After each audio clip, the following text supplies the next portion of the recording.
welcome back to I Got It Out the Soil. And I wanted to make a video today, a quick video on how you can test which area of your backyard grows the best and that you can get the best yield. What I did to test that, I grew crops in 3 different areas. And if you can see behind me here is where I grew my tomatoes.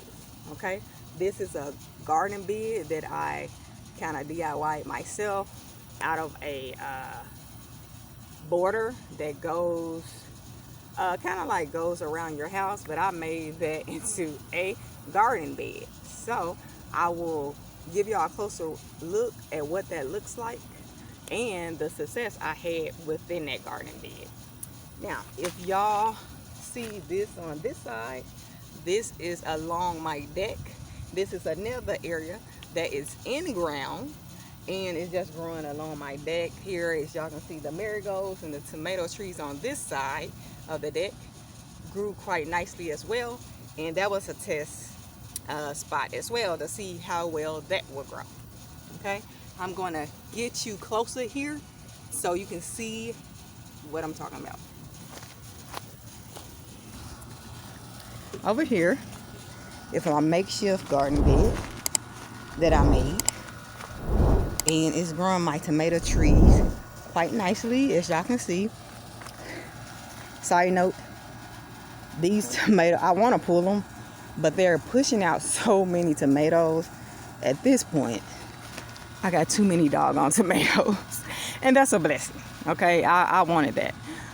So as you can see, they're getting red, they blushing, and they getting red again. I just, believe it or not, I just picked these, 4 days ago? Has it been 4 days? And it's already getting more ripening up, some more tomatoes. So I got to harvest again. I done did about 3 harvests. No, I done did 2 harvests since the last video I made. And that video was titled, "Will this be the last harvest?" Apparently not. Okay, because they are growing and they pushing it out. Here in zone 7A, it's still 90 degrees, so technically it's still summer. So even though it's fall, it's still summer here in zone 7A. Okay, at least it feels like, because I'm sweating like a pig. Well, not really, but I'm sweating. So this is my garden bed, and I need to get this prepared. As you can see, I got a melon here. I don't even think you can see that. Yeah, okay, the melon, that green ball, that's a melon. This here is my peppers. They haven't changed colors yet. That's why I haven't picked them off. But they look pretty good. One of them is changing colors. I don't know if you can see that. Can y'all see that?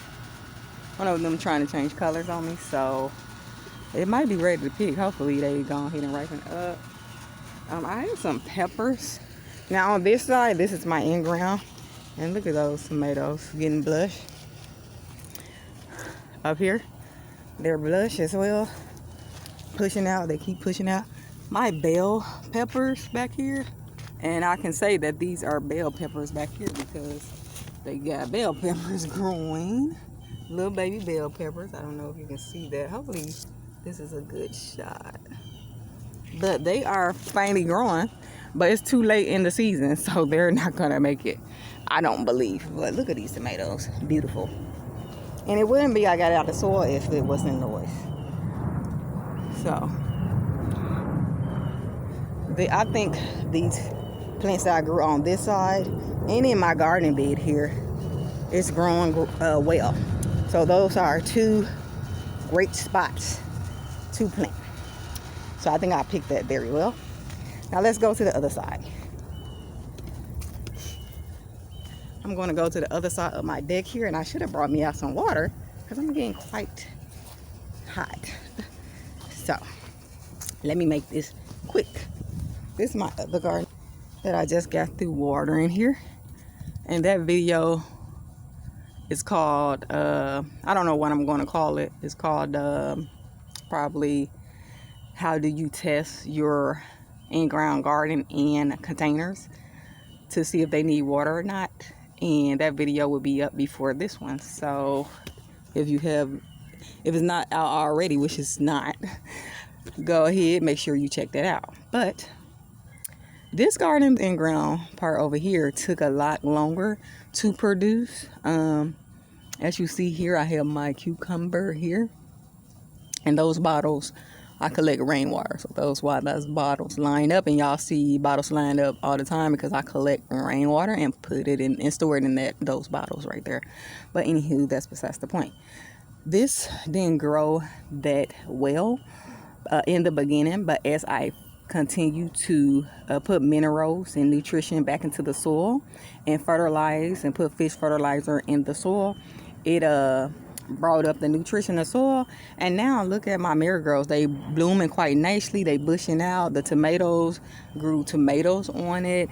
I may pull these because I want to put my fall garden in, you know, but everything from the summer is still producing, so I'm kind of caught to see if I should pull them or not. I'm not sure if I should do that just yet, because I do have cucumbers trying to grow. I probably just gonna go ahead and pull that. And these tomatoes, you got tomatoes on here, if y'all can see that. So they're growing. If y'all can see those little balls on there, that's them. There you go. And it's growing all around the tree. So this had a slow start, but overall it's even growing over here since I brought up the nutrition and minerals of the soil. It had a late start, but I think this spot received the most shade, and it is a good spot to grow.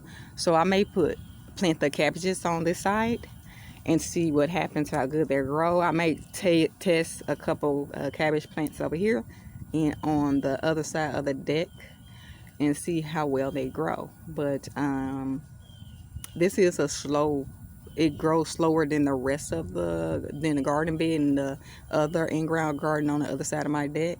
So that's how you actually let me get back in the sun here. Get back. So if you wanted to test how good each side of your garden grow, that is how you test it. Put crops in 3 different areas and see which area grow the best.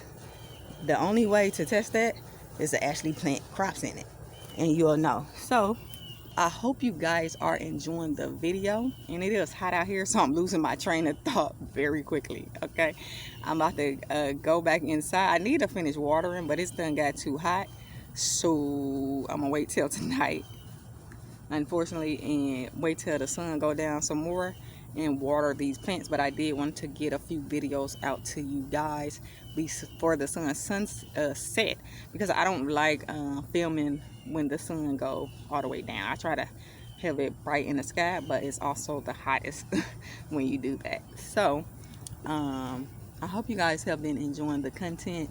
Comment down below if you guys want to see me make a marinade. Not a marinade, I keep saying it. A marinara sauce or a tomato sauce to because I got so many tomatoes. I got about 2 pounds of tomatoes, so I need to go ahead and do something else with those besides popping them and eat, because I can't eat those many. So I don't want them to go bad, so I'm thinking making a marinara sauce. Comment down below if you want to see that, and I will go ahead and film that and make a video for you guys on making a homemade marinara out of my cherry and sweetie tomatoes. They taste so freaking good. They are so flavorful, my tomatoes. Oh my god, I just pop them boop, boop, like grapes. I love them. They're tastiest tomatoes I ever tasted. I don't want to go back to store-bought because these tomatoes is so much more flavorful. You can smell them. Man, it's just, you can tell it's not store-bought at all. The store-bought tomatoes taste tomatoey, but it don't have a good flavor. So I don't know. I think everyone should continue to get it out to sell no matter what, but also have a little garden in your backyard. I think everyone should have a garden in their backyard, just so you can taste the difference from your garden, organic gardening, and the store. tastes way better, believe me. Okay, so if I haven't said so already, make sure you like, comment, share, subscribe, ring that notification bell so you can know every time I drop. Share with your family and friends. It is free, guys. Share with your family and friends. And until next time, peace. I will see you in the next video.